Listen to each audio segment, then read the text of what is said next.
The landlord. In the small town of Havenwood, where everyone knows each other, things rarely change. So when a new family arrived in the neighborhood, they immediately attracted attention. The house they settled in had stood empty for a long time. Locals whispered, this house was empty for a reason. The U.S. family, a young couple with a young daughter, was in search of peace and quiet. The house was old but cozy. The first couple of days went smoothly. However, on the third night, their daughter Maggie woke up crying. She said there was someone standing outside the window. Jack, the head of the family, quickly ran out to check. There was no one outside the window, just an overgrown garden. But in the morning, they discovered strange footprints on the muddy ground under the girl's bedroom window. They looked like bare feet, but the prints were too big for a person. Jack brushed them off. Probably an animal. That same night, Maggie started complaining again. They're looking at us. Jack and his wife Sarah checked all the doors and windows to reassure the girl, but close to midnight, Jack heard a noise coming from the basement. He went downstairs with a flashlight and saw nothing. But as he turned to leave, something heavy moved behind him. On the floor lay an old wooden doll with faded eyes.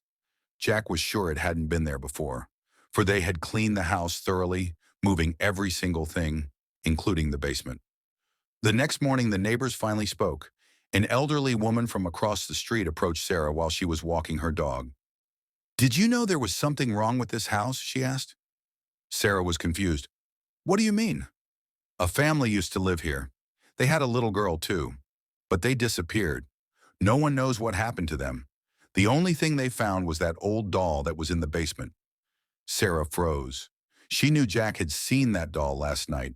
That same night, things had gotten worse. Maggie had disappeared. Sarah searched the house in a panic and Jack ran outside, looking around the yard. The girl was standing in the front garden looking up at the second-floor window. She said we shouldn't be here, Maggie whispered, pointing to the dark window. Jack went upstairs to check it out. When he opened the door to one of the rooms, his flashlight flickered and then turned off. He heard a whisper, as if piercing the air. This is my house.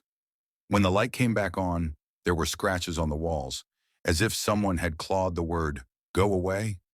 The next morning, the house stood empty. The neighbors were out of the way as usual.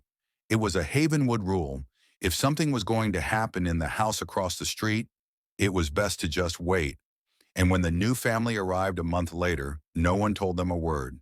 Only the doll in the basement began its game. The real owner will introduce himself.